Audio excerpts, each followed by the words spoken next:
Hey guys, welcome back to some more AFK Arena. So today we're over on the pay to win account, and I just wanted to revisit something that we do from time to time, which is early game and mid game carries. So there are a specific group of heroes or specific faction of heroes that really perform well when it comes to AFK Arena, and you're actually using them for a majority of the game. So I'm going to go through actually each faction and show kind of what hero that I really feel is the main carry or the main focus when it comes to building out a team. For the Lightbearers, it is Rowan. So essentially Rowan, with his skills and abilities, especially when you start unlocking his signature item, he has the ability to carry teams which would in other words die. They would really not progress quite as fast as they would without Rowan, because of his energy, because of his stuns, because of his potions. Very powerful hero. So he is one of the ones, again, early game, mid game, you definitely want to build as soon as possible. Mid game, going in late game, end game, you're still going to use this hero. So again, the sooner that you can get him built, ultimately the better for helping out with your progression. So looking at our Maulers, Maulers are a little bit more unique. Out of here, one of the ones that I would focus on would be Scrag. Scrag has an ability with his signature item to go ahead and require less energy to use his ultimate ability, but in turn, he is a monster tank. Scrag is built with a lot of damage mitigation, meaning that he can take a ton of damage while ensuring that the backline is staying alive. So again, if you're focused on making progression early, I would definitely build Scrag. He will make a big difference when it comes to the overall survivability of the team. Wilders, it was a really tough choice because ultimately in here, Tassie, I would go with Tassie just from a team perspective, because essentially when you go into a battle, with her banish ability, you can actually turn a 5 versus 5 versus a 5 versus 4. So you can actually remove one of the heroes out of the battle. She is very difficult to kill. She does a considerable amount of damage as well. That is why I actually went with Tassie.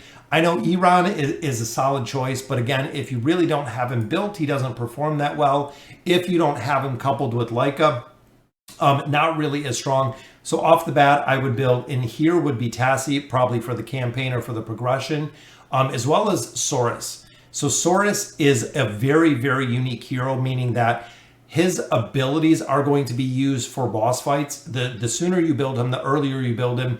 When you finally unlock the Twisted Realm, when you're fighting guild bosses, he can do a ton of damage, even if he is not completely maxed out. Very strong hero to build early, but again, I would go with Tassie, and we're just choosing the main hero for each faction. In the Graveborn, it is Daemon. So Daemon has the ability, again, to completely carry a team by himself, which there's very few heroes that can do that. But ultimately, Daemon can carry a team by himself. With his Blood Shield ability, with his ultimate ability, he can carry a team by himself. Very powerful. And again, guys, he is used early game, mid game, even going to late game, end game. He is a hero you're going to build, and he's a hero you're going to focus on. So the faster that you can get him built up, he will carry you through a ton of chapters and a ton of progression in AFK Arena. Honorable mention here always goes to Shamira. Shamira is a hero, essentially, if you build early, a lot of people use her as the main carry, especially free to play. Because Lilith now gives you a lot of copies of her, but ultimately, the more you invest in her, there's a point where Shamira actually falls off. So you do not want to invest or even over-invest in her, especially early. She will help to a point, but unfortunately, at some point, it stops with how well Shamira is really going to use. I know she is used for one of the Twisted Realm bosses, but ultimately, there are heroes, again, looking at the main carries that are far superior than what Shamira can do, just like Daemon. Looking at the Graveborn themselves, I would choose Daemon over Shamira every single time, just because Daemon's utility is much higher. And also he is used for a significant amount of events, campaigns, things of that nature.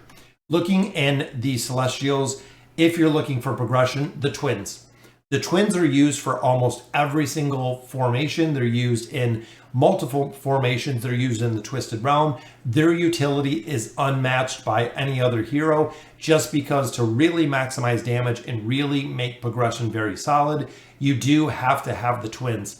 So again, when you start getting into the Stargazer, as soon as you can pick them up, even if you just unlock them at Elite, they can do very, very well. They can maximize damage. They can far and above maximize damage and allow you to get more guild coins out of guild bosses.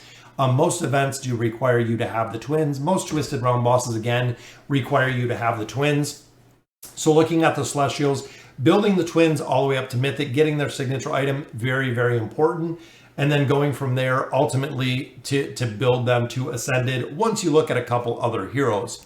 Which brings us to the Hypogean heroes. So out of these, honestly, the main carry, there is only one that is very, very focused, which is Lucretia. So she is similar to Damon.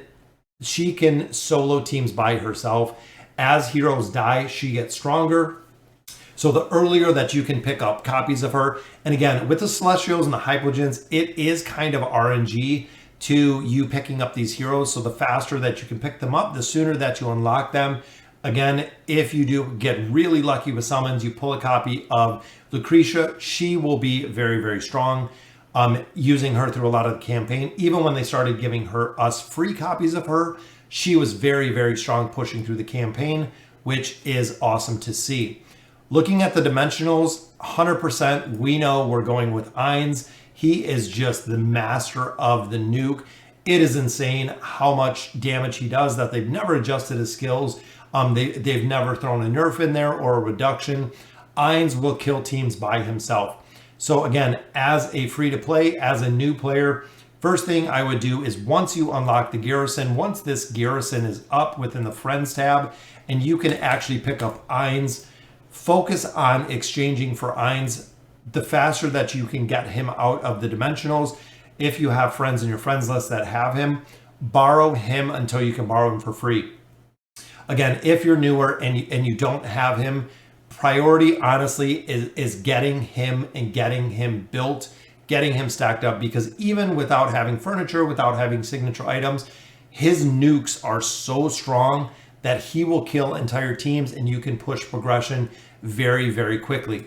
So even looking at the teams, if you stack all of those heroes together, so if we have Rowan in a formation, even looking here in the formation itself, it's kind of interesting to see. So if you have Rowan in a formation, we have Scrag, which does very, very well, very solid tank. We have Tassie, who is good, a lot of crowd control. You throw in someone like Damon, and then you do the Ainz that you borrowed. Pretty strong team, especially if you're earlier game. Even if you don't pick up Ainz right away, if you go for twins, it's going to help Damon out a ton. It's going to help Rowan out a ton. Tassie with the banishment, you can lock down heroes very, very quick.